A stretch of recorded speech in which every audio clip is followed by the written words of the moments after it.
Vous avez deux manières d'écrire le mot église. Si vous parlez du bâtiment au cœur de votre village ou de votre quartier, il s'écrit avec un E minuscule. Mais si vous écrivez le mot église avec un E majuscule, alors vous parlez de quelque chose de plus grand. Une famille, une communauté, un groupe de soutien, de partage, peut-être même d'intercession. Ce groupe a une particularité.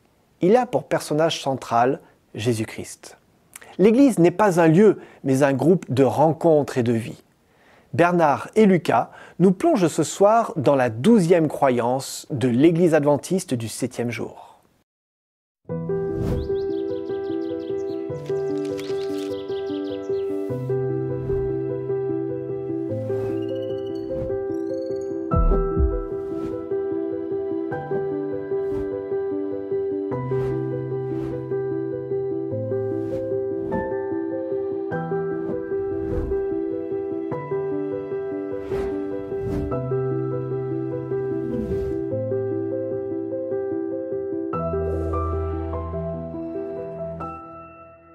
Bonjour Lucas. Bonjour Bernard. Alors, ça va? La forme est toujours là? Oui, ça va. Bon. Alors, tu te souviens, la dernière fois, on a parlé de la croissance du nouveau chrétien et entre autres, on a expliqué que c'était très bien de ne pas être chrétien tout seul. On a besoin d'être soutenu, d'appartenir à une famille pour pouvoir bien grandir. Aujourd'hui, on va parler de l'Église qui est justement cette famille humaine concrète dans laquelle nous entrons lorsqu'on devient chrétien. L'Église est la communauté des croyants qui confessent Jésus-Christ comme Seigneur et Sauveur. À l'instar du peuple de Dieu de l'Ancienne Alliance, nous sommes appelés à sortir du monde.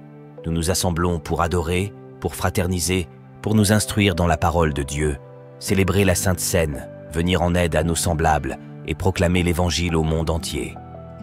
L'autorité de l'Église émane du Christ, qui est la parole incarnée, et de la Bible, qui est la parole écrite. L'Église est la famille de Dieu.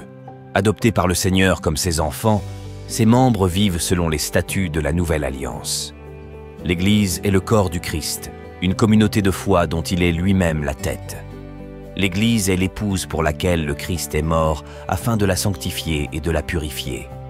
À son retour triomphal, il la fera paraître devant lui comme une Église glorieuse, fidèle à travers les âges, rachetée par son sang, sans tache ni ride, mais sainte et irrépréhensible. Voilà, tu as entendu tout ce qui est dit là dans ce paragraphe rédigé par les responsables de l'Église adventiste pour dire comment on perçoit l'Église. Tu es né dans une famille. Oui. Est-ce que c'est bien de grandir dans une famille? Oui, c'est très bien. Tu connais des copains qui n'ont pas de famille? Oui, un ou deux. Un ou deux.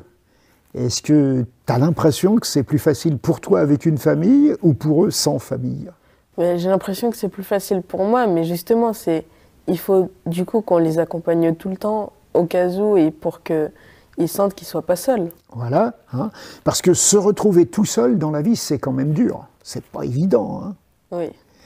Alors, l'Église, de quoi on parle avec ce mot? Est-ce que tu sais ce que c'est que ce mot-là? Non, j'allais te demander, mais pour toi, c'est quoi l'Église?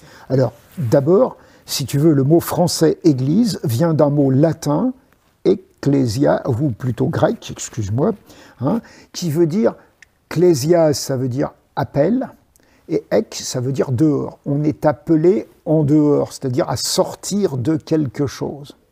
Mais derrière ce mot-là, qui est le mot grec qui a été choisi pour traduire un mot hébreu, et ce mot hébreu, si tu veux, on le connaît un petit peu par le mot qui désigne le lieu où se rassemblent les Juifs. C'est le mot synagogue.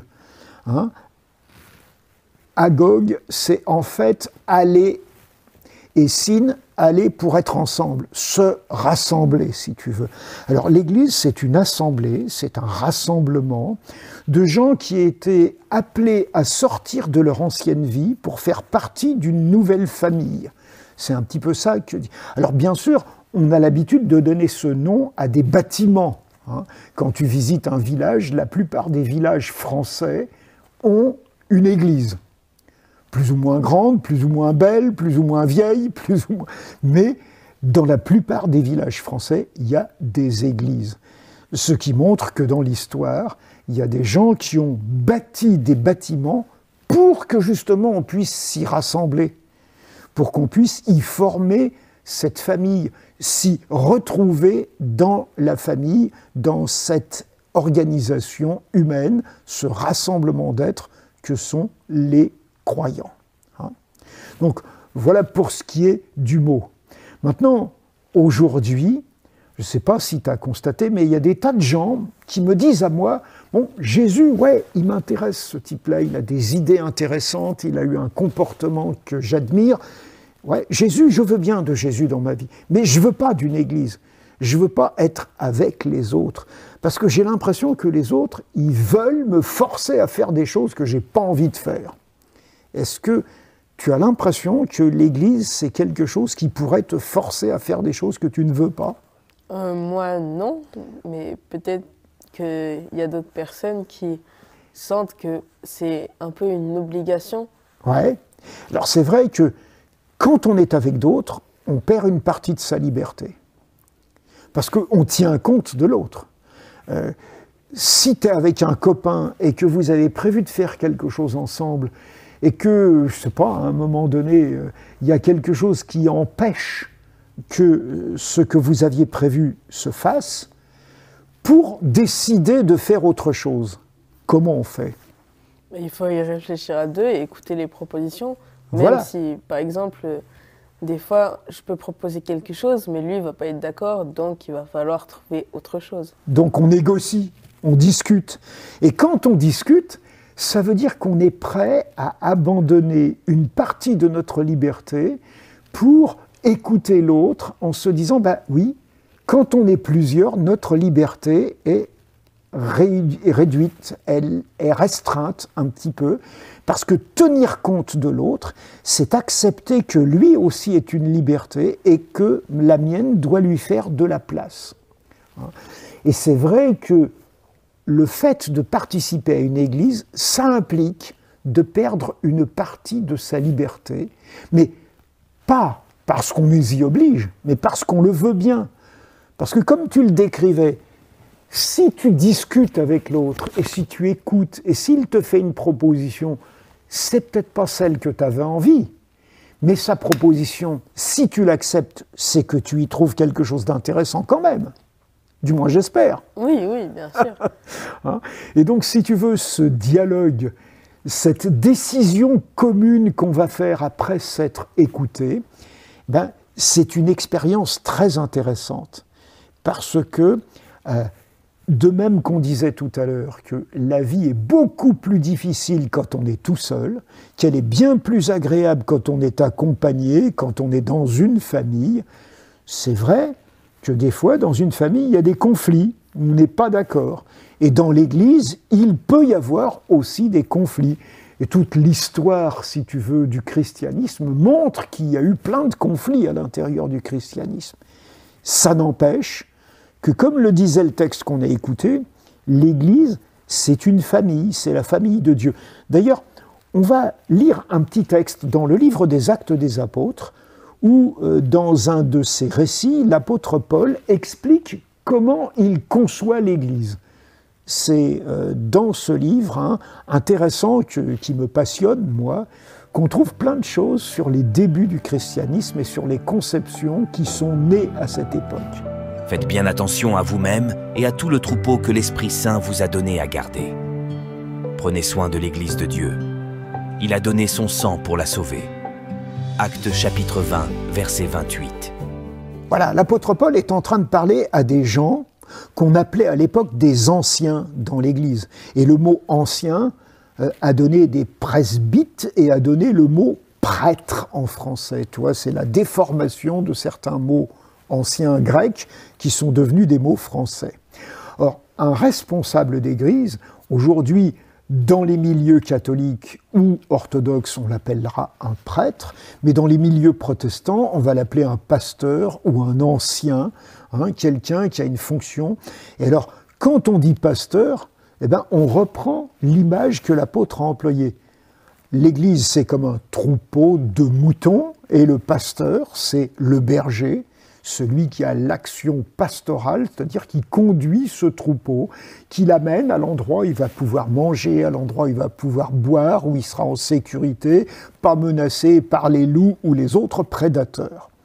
Donc, Paul est en train de parler à ces gens-là et il leur dit « c'est l'Église de Dieu ». Historiquement, il y a quantité de gens qui pensent que Jésus n'a jamais voulu l'Église et que c'est l'apôtre Paul qui l'a inventée. Alors c'est vrai que l'apôtre Paul, il prend beaucoup de place dans le Nouveau Testament, il a écrit plein de lettres, les épîtres comme on dit. On en parle dans le livre des Actes dont on vient de lire un extrait, parce qu'on raconte une grande partie de ce qu'il a fait comme missionnaire. Et donc beaucoup disent mais ça c'est une idée de l'apôtre Paul. Et lui, qu'est-ce qu'il dit? L'Église, c'est l'Église de qui? T'as remarqué ce qui a été lu? C'est l'Église de Dieu. Voilà, c'est ce qu'il dit, c'est l'Église de Dieu. C'est d'ailleurs la raison pour laquelle, aujourd'hui, quand tu regardes dans la liste de toutes les églises qui existent, il y a des gens qui ont dit « notre Église doit s'appeler Église de Dieu, il n'y a aucun autre nom qui soit admissible pour notre Église ». Alors tu sais qu'aujourd'hui, il y a de nombreuses églises. Il y a les églises catholiques, les églises orthodoxes, il y a les églises anciennes comme en Égypte, l'église copte, ou dans les pays un peu plus au nord, les églises cyrilliques. Il y a bien sûr des églises qui sont beaucoup plus récentes, comme les églises protestantes qui sont nées au XVIe siècle. Il y a les églises comme l'église adventiste qui sont nées au XIXe siècle. Et il y a plein d'églises aujourd'hui. Il y a une grande variété d'églises. Est-ce que tu crois que dans l'idée de l'apôtre Paul ou dans l'idée de Jésus, il devait y avoir plusieurs églises? Non, je pense qu'il devait y en avoir une seule. Ouais. Et c'est un problème sur lequel on échangera la prochaine fois qu'on se rencontrera. Mais si tu veux, cette pluralité d'églises, elle est là. C'est un fait qu'on constate, c'est un fait de l'histoire.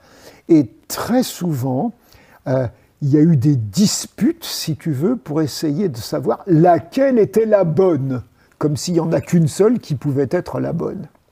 Et quand tu étudies cette histoire des églises, tu te rends compte que toutes ces églises sont nées parce qu'à un moment, il y a eu une discussion et où on n'était pas d'accord et on s'est séparés pour créer une nouvelle église qui appuyait la nouvelle idée ou une idée de retour à quelque chose d'ancien et que l'autre n'était pas d'accord. C'est un processus qui s'est passé comme ça X fois et qui a fait qu'il y a beaucoup d'églises. Et aujourd'hui, on est des fois perturbé par cette pluralité d'églises. Et pourtant, il s'agit de dire, voilà, l'Église de Dieu. Alors certains ont inventé un vocabulaire en disant, il y a l'Église visible, celle qui est organisée, celle qui, si tu veux, a un statut, qui a déposé des statuts légaux dans la préfecture, comme ça se passe ici en France, pour avoir le droit d'exister, pour bénéficier de certains avantages, comme ne pas avoir à payer d'impôts pour les bâtiments qu'on appelle des églises, justement, etc., ou pour pouvoir détaxer les dons qui sont faits aux églises, pour pouvoir faire que le culte puisse avoir lieu. Il y a des tas de choses comme celle-là qui se passent. Mais dans le langage qui est employé dans la Bible, il y a un langage qui est divers, mais qui n'est pas un langage, si tu veux, de dénomination d'église. On ne va pas dire le protestantisme, le catholicisme, l'orthodoxie, le baptisme, l'adventisme. On ne va pas utiliser ce genre de mots. On va dire le peuple de Dieu, et tu l'as vu, ou le troupeau de Dieu, ou l'église de Dieu. Où on va me dire même, parfois, les héritiers de Dieu. Et si tu veux, en français, ça a donné des mots qui compliquent des fois notre compréhension de l'Église. Le mot « laos » en grec veut dire « peuple », et c'est ce qui a donné en français le mot « laïque ». Et dans certaines églises, on fait la différence entre les clercs le clergé, ou les cléricaux, comme on veut dire avec un adjectif, que sont les prêtres, les chefs, les dirigeants de l'Église, et les laïcs, qui seraient les simples membres, ou dans l'image du troupeau, on dira les pasteurs ou les bergers, et de l'autre côté, les moutons. Hein. Mais le mot clergé, c'est très intéressant, c'est un mot qui veut dire les héritiers, ceux qui ont part à l'héritage. Or, il est évident que quand on devient chrétien, on a part à l'héritage, puisque on l'a expliqué quand on a parlé du Fils, on devient ses frères, ses sœurs, on est de la même famille, et on va pouvoir bénéficier du même héritage. Et donc, toi, comme moi, comme tous les croyants, nous sommes des clercs, c'est-à-dire des héritiers. Et faire cette différence, donner une autorité spéciale aux clercs par rapport aux laïcs, c'est aussi un des problèmes de l'Église aujourd'hui. Donc, l'Église, oui, ça a des problèmes, mais ça a d'énormes avantages, et il faut pouvoir bénéficier des avantages et savoir résister à certains de ces inconvénients qui sont ces luttes internes ou ces luttes externes entre différentes églises. Mais on reviendra sur ce sujet une prochaine fois parce que c'est un sujet très important pour comprendre la société d'aujourd'hui. D'accord. Ok, allez, à bientôt. À bientôt, Bernard.